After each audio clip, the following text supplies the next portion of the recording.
Hey everyone, Scott here to discuss 28 Years Later, starring Jodie Comer, Aaron Taylor Johnson, Alfie Williams, and Ray Fiennes, directed by Danny Boyle.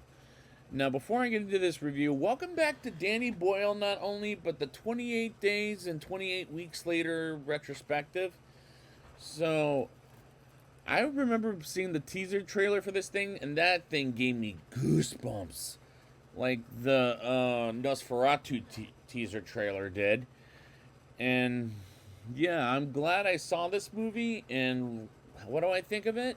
Let's get into it and find out.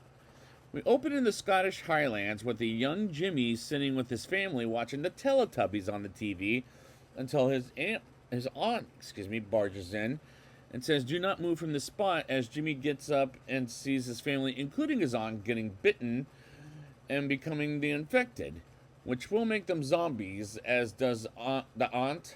And Jimmy runs out of the house to go to the church where the priest is, I'm guessing, his actual father, because he says dad, as the dad gives Jimmy the necklace of the priest. And the dad gets killed as Jimmy hides and runs out of town.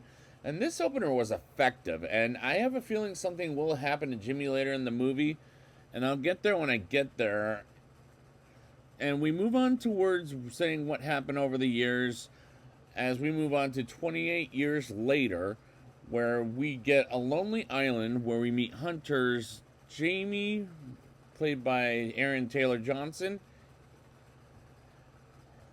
and his wife Ela, played by Jodie Comer, who has Alzheimer's and stays in bed all day long, and a new hunter named Spike, played by Alfie Williams, as it's his first day going out as a hunter. And I like these characters as a family and their depth to them as this movie and as their depth to them as the movie progresses, and the actors do a pretty damn good job at making me care for them. And even Spike, and despite I don't know who Alfie Williams is, but he turns in incredible work as the protagonist while carrying this movie, and he does a great job at it. Like while Spike has breakfast with Jamie until Ela makes noises, and Jamie checks up on her and does as to Spike, and she cusses him out and demands Spike going to school as he's only 12 years old.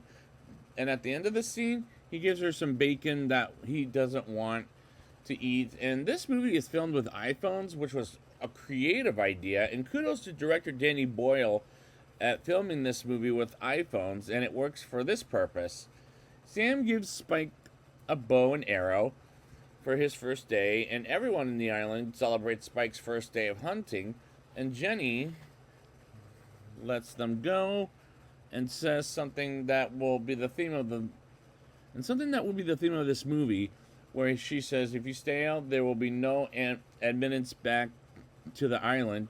And he and Jamie get off the island, and we get the poem that was said in the exact same way in the trailers, which is what made the teaser trailer so damn haunting, to a point I wanted to see this fucking movie, because, like the teaser for Nosferatu, this haunted me to death.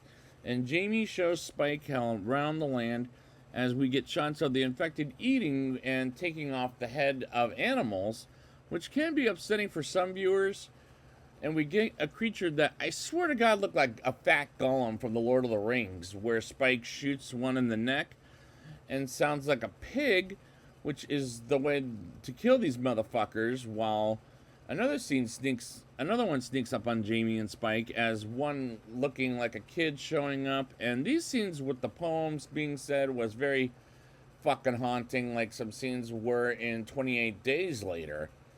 Jamie and Spike see some wild animals running around the valley and find a house where one of the infected is hung upside down and wonders what the fuck happened to him, while finding a frisbee, and Spike kills the upside down infected by aiming for its head after it gets detached itself from being hung upside down.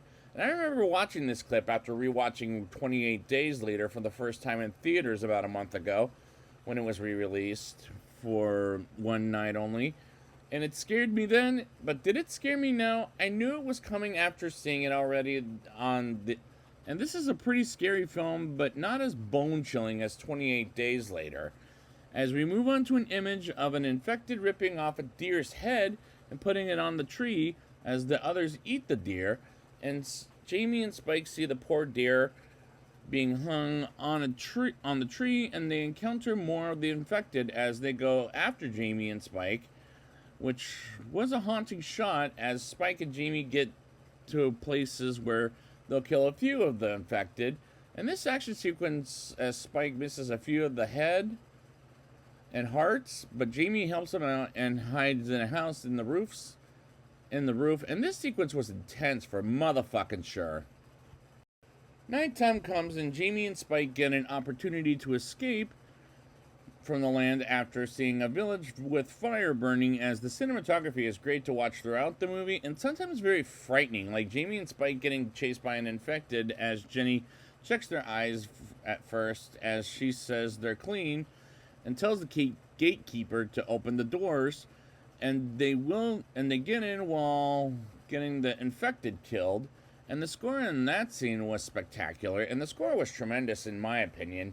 They have a party after they get in to celebrate Spike's first day of killing the infected, and have some beers as Spike drinks a beer for the first time at his age of 12. And he believes it tastes a little too strong, and trust me, it does. Which is why I drink on occasion, but not like aggressively. And Spike disappears from the party and vomits on the ground while he sees Jamie with another woman that is not Ela. And he gets back home and sees his mother with Sam and looks after her for a while and makes Jamie look like a bastard, which makes perfect sense for the character Aaron Taylor Johnson plays as an abusive drunk quite well.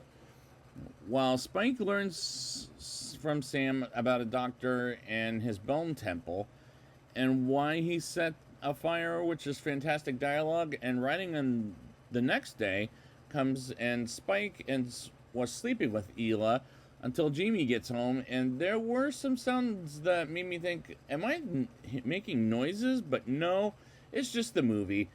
And Spike confronts Jamie about the doctor who went insane and can save Ela's Alzheimer's disease.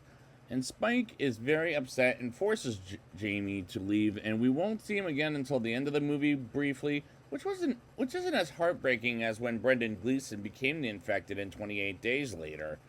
But for sure, it was heartbreaking.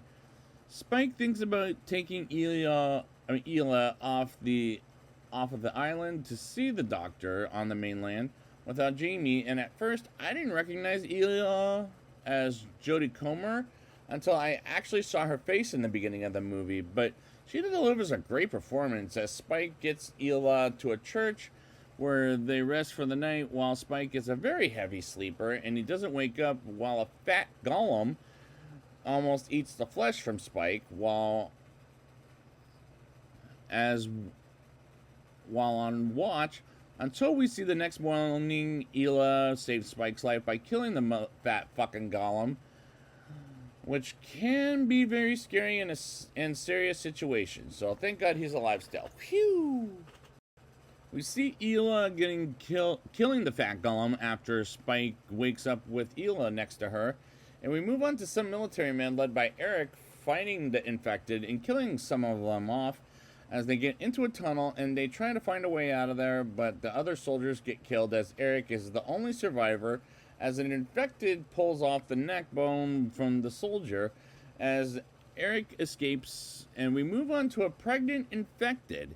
While there's a lot of naked infected people, sure, while Spike and Ela get to a garden of flowers, until an infected, in which I swear to God from the teaser, I thought was Cillian Murphy returning to the role as Jim, who's been infected, but it's just a random infected, man.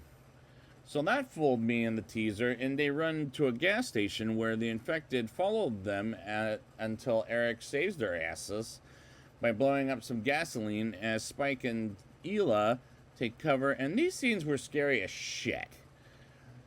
Spike and Ela get introduced to Eric, and he asks what happens now, and considers leaving Spike and Ela, but doesn't. And he ends up helping them out as he is the biggest asshole like ever. For example, he tells Spike to shut Ela up, while he acts like a village asshole to begin with. And they take a break as Eric shows a photo of his ex-fiance on his phone, and he wastes his phone battery as it was at 1%. And Spike keeps Ela warm while Ela calls Spike her father and calls Eric a dick because he's acting like one. And she walks with Spike, and Eric chats about Vikings out of the blue as Ela sees a train and encounters the pregnant infected woman and is in labor, who happens to be in labor, and she delivers her baby. And this scene was absolutely fucking graphic to watch, and that was effective for me to look away at the scenes the living motherfucking shit out of me. Eric demands Ela to drop the baby as he believes it's infected, but it isn't, as Eric almost leaves and gets killed by an infected as Spike gets Ela off the train with the baby while Spike keeps hitting different spots on the body until Dr. Kilson, played by Ray Fiennes, comes in and saves their lives by shooting the infected in the neck. And he calls the infected Samson. And Spike and Ela, as well as the baby, get introduced to Dr. Kelson, and he takes them to the Bone Temple, which is a sequel coming out sometime in January.